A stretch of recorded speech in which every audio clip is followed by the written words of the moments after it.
आप देख रहे हैं जेके क्राइम वॉच न्यूज। एक ही बिल्डिंग के अंदर करवा के जाता था। आज हमें एक काम के लिए 8 जगहों पे घूमना पड़ता है। पटवारी कहीं बैठा है, बीडीओ साहब कहीं बैठे हैं, तहसीलदार साहब कहीं बैठे हैं, एसडीएम साहब उनकी अलग बिल्डिंग है। लिहाजा मैं कहूँगा कि जो ये मिनी सेक्रेटरीट है इसको बहुत जल्दी बनाया जाए ताकि तमाम दफातर जो है वो उसमें शिफ्ट हों और लोगों की परेशानी दूर हो सके। बाकी जैसे मेरे साथियों ने बोला, मैं उन मामलात में भी 100% बात एक बात के साथ मैं मुतफिक हूँ और मैं गवर्नमेंट से अपील करना चाहता हूँ कि जो ये मुद्दे उठे हैं इन पे खुसूसी तवज्जो दी जाए।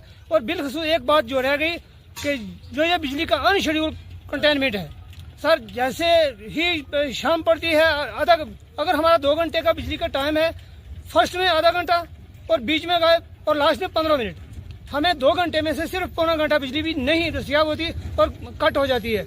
हमारी ये जो डिमांड्स हैं हम गवर्नमेंट इंतजामिया एलजी इंतजामिया से और अपनी सिविल गवर्नमेंट से ये अपील करते हैं कि लोगों की मुश्किलात को कम किया जाए, ना कि बढ़ाया जाए। जैसे कि मेरे साथियों ने कहा कि लोग सड़कों पर आने के लिए तैयार नहीं मजबूर हैं और ये होके रहेगा कि लोग सड़कों पर एहतजाज करेंगे, इसलिए उससे पहले लोगों की बात पर गौर किया जाए। शुक्रिया जी। मेरा नाम हाजी मोहम्मद मकबूल रैना है।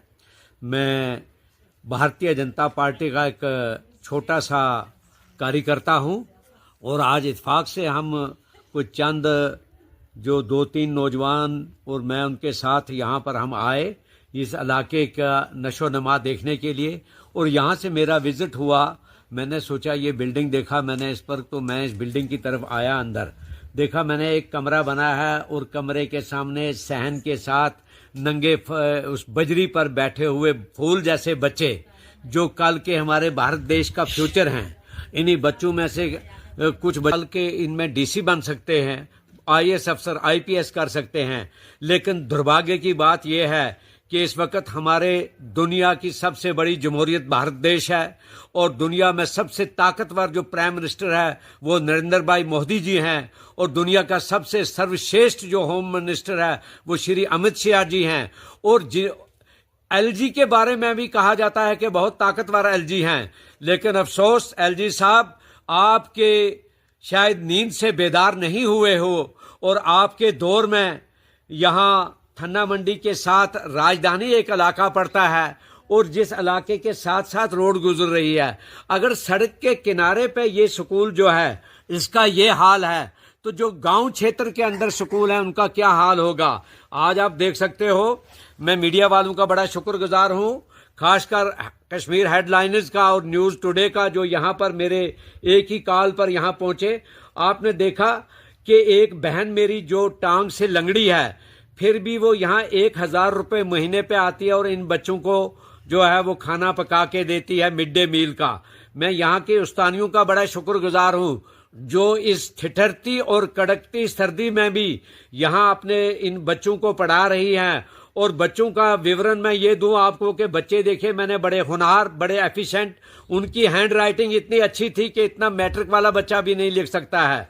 मेरे पीछे ये बाथरूम बना है, न जाने किस सदी में ये बाथरूम बनाया। और अफसोस की बात है कि सीओ रजौरी को कभी ये शर्म नहीं आई, न जेडीओ थन्ना मंडी को ये शर्म आई कि मैं जाके इन स्कूलों की हालत देखूं। आज ठिठुरती सर्दी में बच्चे बाहर बैठे हुए, मुझे बताइएगा कि अगर इनको छोटा पेशाब या बड़ा पेशाब आए ये कहाँ जाएंगे, कहाँ पर जाएंगे। ये स्कूल की अबतर हालत है। इसके साथ में शायद आर्मी वालों ने एक छोटा सा बाथरूम बनाया था, उसकी भी खस्ता हालत है। ये इनका किचन है जिसकी वीडियो हमने अभी ले ली है। किचन की हालत देखिए। मैंने वो जो लेडी वहां पे खाना पकाती उससे पूछा कि बहन तू अंदर क्यों नहीं खाना पकाती है। उसने कहा आप अंदर आकी कंडीशन देखिए। जब मैंने अंदर की कंडीशन देखी तो मुझे लगा उस बहन ने बहुत अच्छा किया। हो सकता है किसी वक्त भी ये बिल्डिंग गिर जाए और इसके नीचे 20 बच्चे आ जाएं, इसलिए ये इनके पास एक ही कमरा है, वहां ही खाना बनता, वहां ही मिड डे मील बनता, वहां ही उस्तानियां बैठती, वहां ही पढ़ाया जाता। अगर बारिश होगी तो एक कमरे में ये कैसे संभव हो पाएगा। मुझे बहुत अफसोस से कहना पड़ रहा है कि आज मेरा हिंदुस्तान पूरी दुनिया के अंदर सर उठा के जी रहा है, लेकिन मेरे जम्मू कश्मीर में मेरी राजधानी, जिसको राजधानी कहा जाता है, जो थन्ना मंडी के साथ वाक़ा है, अरे अगर उसके स्कूल की इतनी अबतर हालत है तो बाकी स्कूलों की क्या हालत होगी। शर्म आनी चाहिए सीओ रजौरी को, और शर्म आनी चाहिए जेडीओ थन्ना मंडी को, जिनको कभी इतना गवारा नहीं हुआ कि यहां तक आ सके और यहां इस स्कूल की हालत देखें।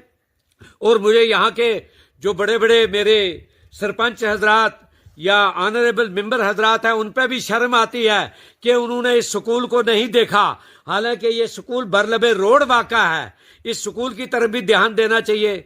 मैं गुजारिश करता हूं डिप्टी कमिश्नर रजौरी से, और मैं मशकूर हूं सीओ RR 61 का मिस्टर रोहित शर्मा जी का, जिन्होंने अभी अभी मेरे साथ वादा किया है कि मिस्टर रैना हम वहां जाएंगे और उस स्कूल का निरीक्षण करने के बाद वहां बाथरूम भी बनाएंगे और टैंकी भी उन बच्चों को देंगे ताकि वो पानी पी सकें। एक मरतबा मैं फिर गुजारिश करता हूं DC रजौरी साहब से कि वो जाती तौर पर शर्मा जी यहां विजिट करें और देखें।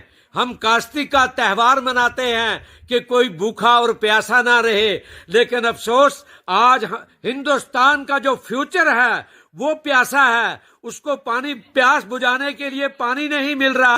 बड़ी स्कीमें लॉन्च हो रही हैं। मेरे प्रधानमंत्री से भी मैं गुजारिश करना चाहता हूं, कृपया करके ये वीडियो देखिए और वीडियो देखने के बाद ये फैसला कीजिए कि JGM में अरबों रुपया आ रहा है। ये रुपया क्या लोगों का घर भरने के लिए आ रहा है, या कमिश्नर सेक्रेटरी या जो दूसरे बड़े साहिबान हैं जैसे कि एक्सिन साहब हो गया या SC साहब हो गया, उनके घर भरने के लिए ये पैसा नहीं है। ये गरीबों तक पानी पहुंचाने की स्कीम है। कहीं ऐसा ना हो यही जब गरीब जागेगा तब इनको सुलाने वाला कोई नहीं मिलेगा। इसलिए कि काले अगर ये जब जागें, मैं DC साहब से फिर गुजारिश करता हूं जाती तौर पर यहां विजिट कीजिए और देखिए स्कूल की क्या कंडीशन है, कितनी अबतर कंडीशन है स्कूल की। अगर इस स्कूल का ये हाल है, न जाने बाकी स्कूलों का क्या हाल होगा। मैंने देखा कि सेंट्रल गवर्नमेंट से भी बहुत पैसा आता है, स्टेट गवर्नमेंट भी स्कूलों में अभी पैसा देती है। मुझे शर्म आ रही है ये बात कहते हुए कि सकीना इत्तू जी ने अभी अभी ये हुकूमत संभाली है और उमर साहब चीफ मिनिस्टर बने हैं। उमर साहब नींद की गोलियां खा के मत सोइए। सकीना इत्तू जी, मैं आपसे भी रिक्वेस्ट करता हूं, आप भी जरा नींद से जागिए और इन स्कूलों का विजिट कीजिए, देखिए क्या हालत है।